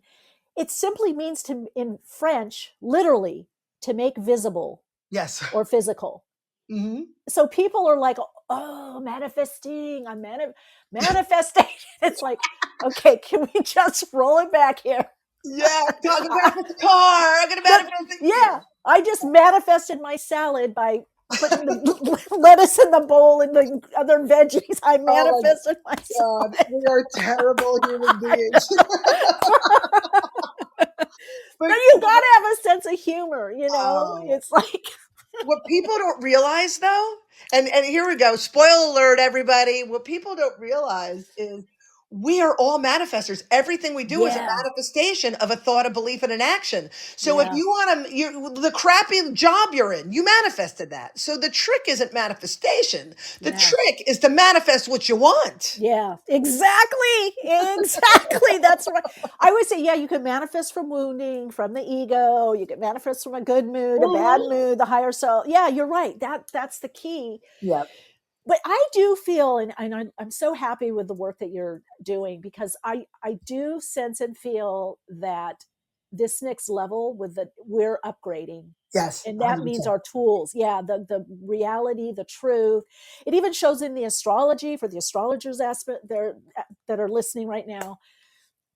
You know, the planets that are in play, the transit, whatever, however you want to look at it.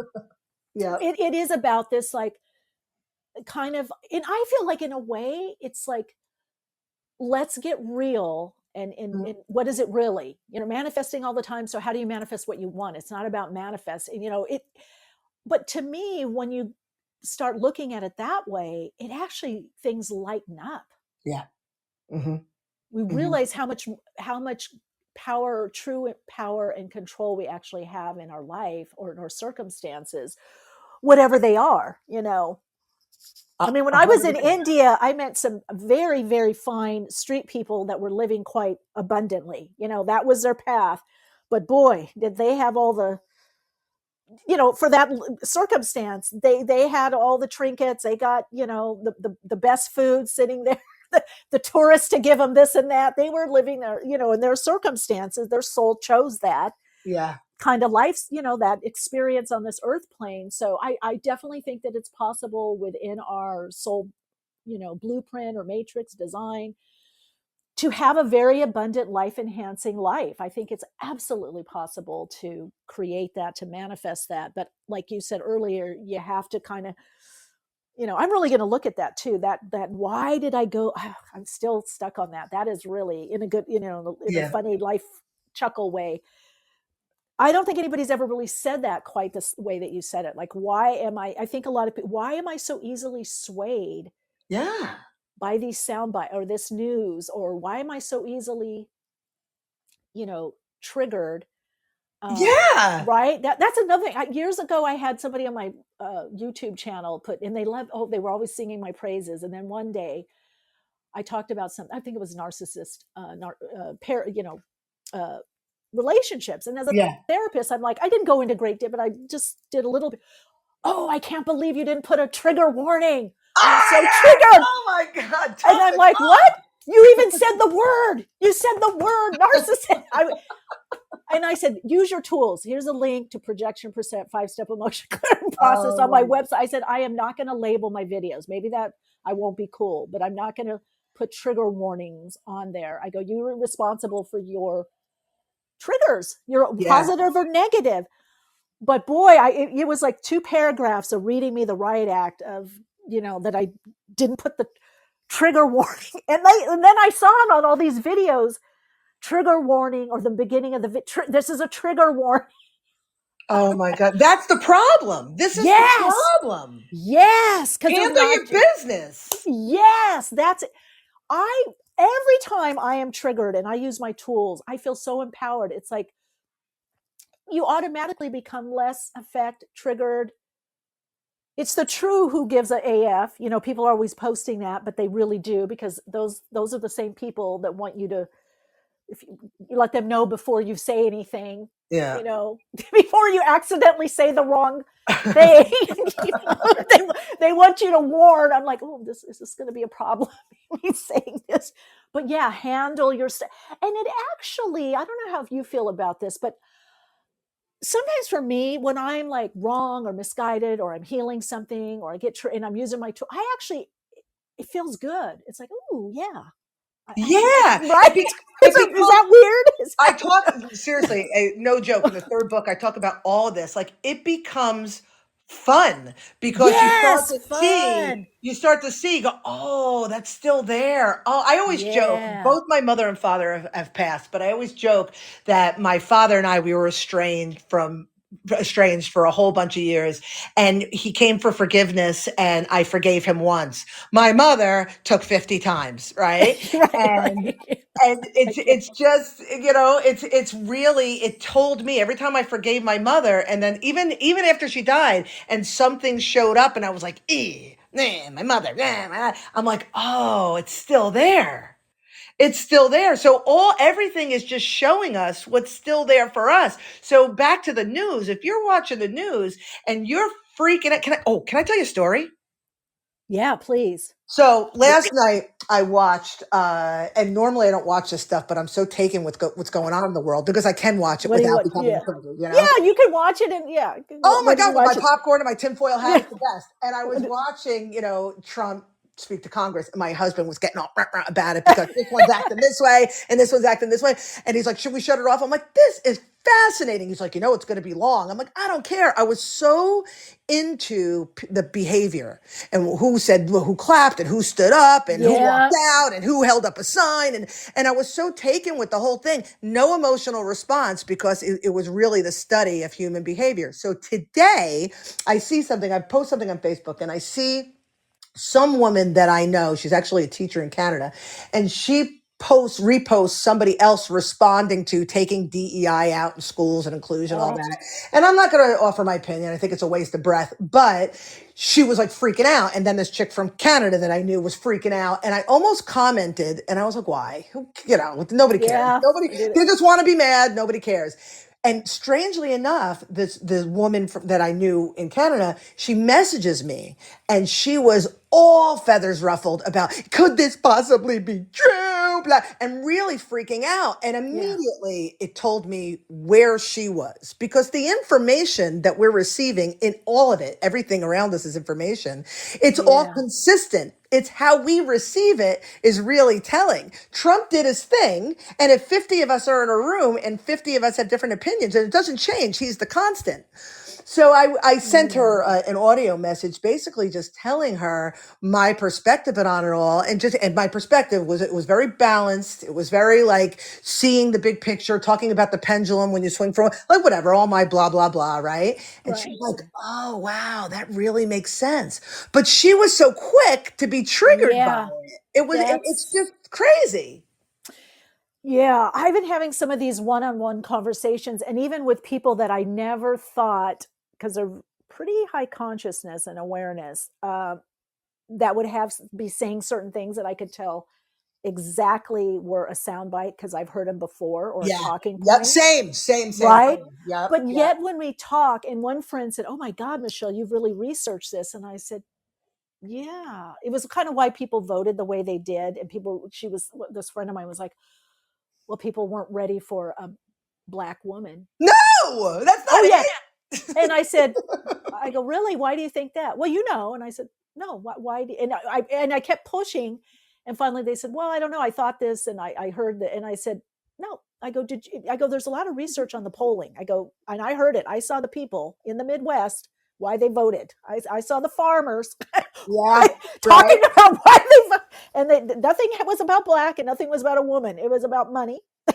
It's about the immigration, and it was a lot about money. It's about business and money. Yeah. And the price of eggs and butter. And I go, but I think us, kind of moving through, being willing to speak up, and sometimes I'll be, well, I haven't looked at that. I haven't researched. I don't know. There's a lot I don't know. But certain things that I have done deep dives, I can at least make an informed decision or choice, or, share my thought on, or my opinion. Yeah. Because what's that saying you can get, and this from academia, you can get 10 experts to say something or for something and find the studies, and 10 other experts that have made the same different studies against something. Yep. And let's just call a spade here.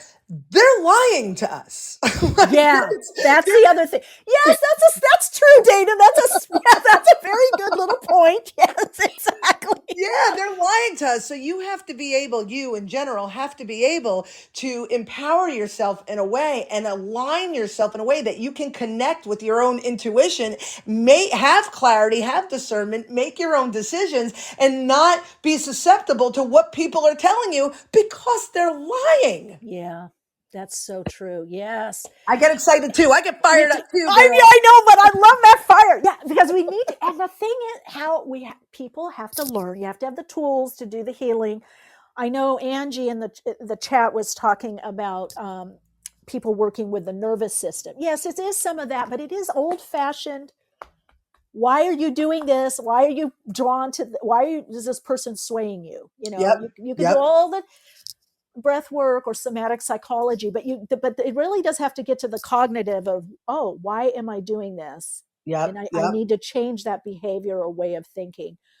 100%. Personal accountability. And I just have to share with you, where is it? The 7th commandment. I say, I shall not refute the truth and deny the solution to the truth, and talk about awareness and willingness. And that's exactly what you just said. It's not enough to be aware of I'm this way because my mother never loved me if you're not willing to do something about it. Yeah. And if you're willing to make changes, but you're not aware of why you're acting the way you're acting, why I'm afraid of relationships, why I'm, worried about what's going on in the world, why I'm angry, whatever it is. If you don't know why, then no willingness is going to help. You have to have both awareness and willingness. Yeah. And it's kind of interesting because there is a funny thing about humans. We can clear things energetically. We can do healing work, but the real lasting, consistent change, deep transformative change doesn't come until we put the cognitive in. We need the psychic, the psychological, we need somehow the aha, and then the behavior change. They both have to come together. I don't know if that left brain, right brain, however you want to look at it, inner, outer, body, mind. But you have to see how something was, why you're thinking that way, how it helped you or supported, you, how it's hindered you, and to come up with a different, way of behaving or being. But I think I think now all these tools that we're talking about are needed. Let's see, somebody in the chat, I don't trust just anyone on this earth. For me to trust other folks, have to be trustworthy to start with. Yeah, I agree with that.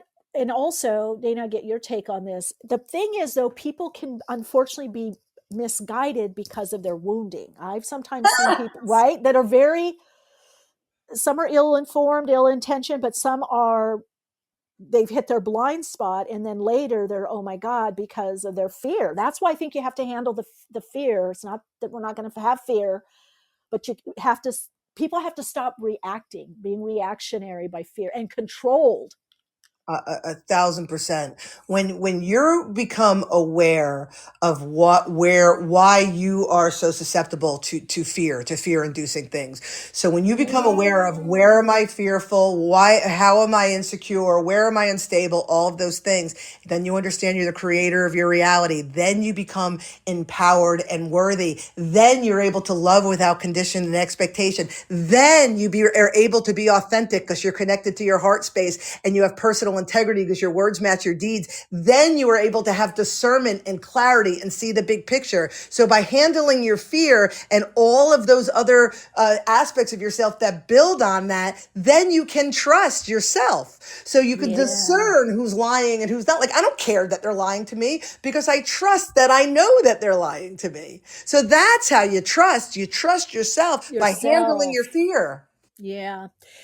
That's a really good point, because whenever we've been betrayed, somebody could do something that wasn't nice or horrible or tragic, but what it always boils down to is us. Eventually we don't trust ourselves. So I so agree with what you're saying. We've got to rehabilitate our own inner knowing and self-trust that, okay, I can trust myself to see this clearly, or know that I'm being, manipulated. And that's what this is. There's so much manipulation going on and people don't realize, which really gets me up.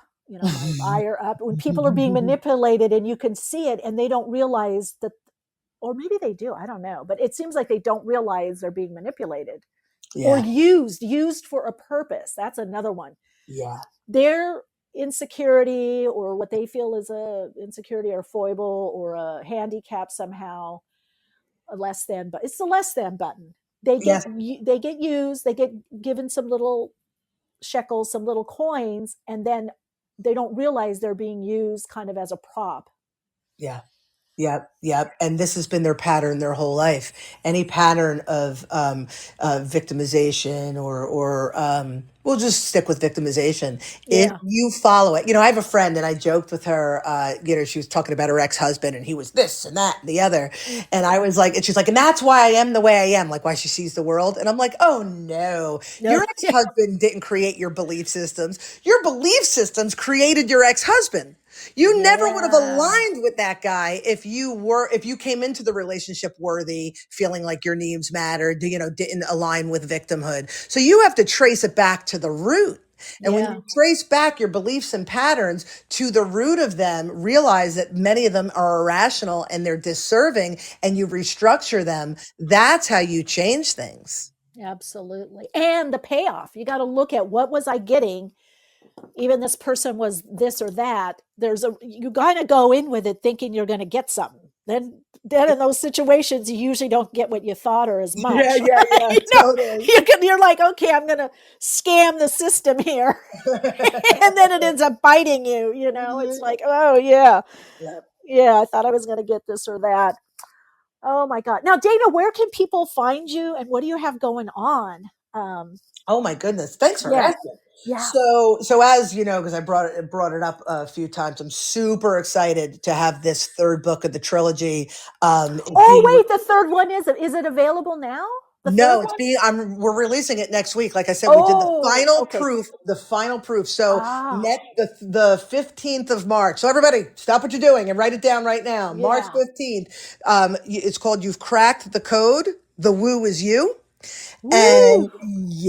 And it will be released on the 15th. So you can go to phenom-publishing.com, and it's Phenom, PHENOM, like phenomenal. So phenom-publishing.com. So if anything that I said resonates with anybody who's listening, go there now, because the first two books of the trilogy, 10 Recommandments for Personal Empowerment and Beyond the 10 Decoding the Woo-Woo, are there. You don't need the first two to read the third if you feel like you're ready, because the third one is pretty serious. Like, it's definitely the deep dive. We need that now. We need that now, Dave. Oh, we need it more than ever. So you don't have to read the first two, but I recommend them because, I wrote them and they're awesome. Yeah. Can't hurt right now. Can't hurt. Yeah. And to find me, I'm on Instagram, Facebook. I don't do the whole social media thing like crazy, so I don't have a huge following, but every day I post a hot tip. I post a simple truth. I post, questions to people. I post a reel every day. So if you're looking for little sound bites of something positive rather than something, scary and inciting, go check me out. Great. And what did you say it was, at Dana Sardano official? Yeah, Dana Sardano official, because I figured if I act all with my little check mark, then it must mean something. Yeah, why not? Come on, got to play. Have fun with it. That's the whole thing. I think having fun with as much as possible. Obviously, if tragedies have something, you're gonna have that reality too. But I think having fun with it and playing, and we came here. Like you said earlier, each of us has a part to do. Yes. And so we might as well play in the game and, have fun with it and just kind of I think the big thing is people need to step up to themselves, their soul. Yes. Oh my God. Oh, good. Yay. That was awesome. Yes. Yeah. That's it. If you're lost in fear, not getting the meaning and purpose, then, that's a wonderful place to hide in, that victimization. Yes. Being overpowered, that, and I get it. I've been there at one point, kind of being small, but now, not only is it not the time, now there's so many avenues to just stretch your wing and say your piece. I really didn't want to say what I was saying today, and I thought, but I've been thinking it for a week, and if I don't start saying something now, I'm just going to. Oh, I'm so glad you did. I'm so glad you did. I was like, her, yes, Michele, yes, we love Michele. She's the best. Oh, I love it. Well, thank you for being you, because I thought, God, is the guest, I go, but I got to, this is what I'm saying, thinking and experiencing, so perfect timing though to have you on also at this time. I agree. You brought a lot of clarity, a lot of insight. I appreciate that. All right, Dana, till next time. Okay, your Dana Sardano official and your website. Anything? Do you have a website? Well, definitely for the books, Phenom Publishing, but my website, my personal website, because I'm an artist, remember, so I have all my artwork and everything else. My artwork and again, all other things is Ubuntu, right? UBUNTU Fish Gallery. .com. And I didn't mention, and this would be good again, if anything I've said resonates with anybody, if you go on YouTube, well, go to my website and then you could click over to YouTube. But I did a series called Decoding the Woo of 12 episodes and just walking people through boom, boom, boom. And it's a beautiful, beautiful series helping people with self-reflection and cost you nothing. Cost you nothing but a click or two. Great. That could be helpful. Yeah. All right, Dana, till next time, keep shining bright. And I look forward to talking with you again. Oh, me too. It's such a pleasure, Michele. Thank you so much for having me. Likewise. Big hug. Bye. Bye. Oh, you guys, I just have loved this. Totally loved this scenario unfolding. Thank you all for being here too. It's just, I'm on my rant. I'm going to be sharing more, talking more. Come on, share your thoughts, your opinion. Sometime, let's see, every show. Enjoy every show. Oh, thank you. Thank you so much. Black Dragon Radio. Thank you. Seajoy. Thank all of you that are here. So sometimes usually when I'm by myself and I'm kind of rock and rolling, ranting, doing readings, I'll pick up. Sometimes with a guest I will, sometimes I won't. So if I'll be here next week, so that if you didn't get on air with me live today, or I guess not live, didn't get on the stream live, come back next week and we can talk, we can chat. But I really do want to thank you because all of you help me be more me, and I would be more me with you or without you, but there's some kind of connection here when I, whether I'm on Patreon or YouTube or wherever with my clients or workshops, and definitely the lives, as long as I've been doing this, I love people bringing stuff up or holding me accountable or saying, well, what about this? What about that? Or you said this, whatever. I'm not opposed to that at all. So you can always ask me things. You can always, ask for the videos. I can show you things, or people can come on air that I've been doing these predictions and talking about these visions for a long time. Whatever. I really just want this to be a place where we can really talk and move through and open up more into this soul awakening. That's what this is about. But it is, it's not always going to be, fluff cakes. There's always going to be unicorns, but maybe not fluff cakes. Anyway, you make this, yeah, so true, Black Dragon. This whole world is connected, whether we like it or not. That's the key. We wouldn't be here if we didn't have some resonance in consciousness and awareness to what's going on. And we can be here to evolve not only ourselves, our circumstances, and as bridgers, make things better, create parallel systems, economy, new things, innovate. That's what we're really meant to be doing here. Tap into our curiosity will help right now, and our creativity. Anyway, amazing soul lights. Until next time, continue to shine your light, share your insights, and of course, keep awake. I'll be here next week. I'm getting woke and staying woke.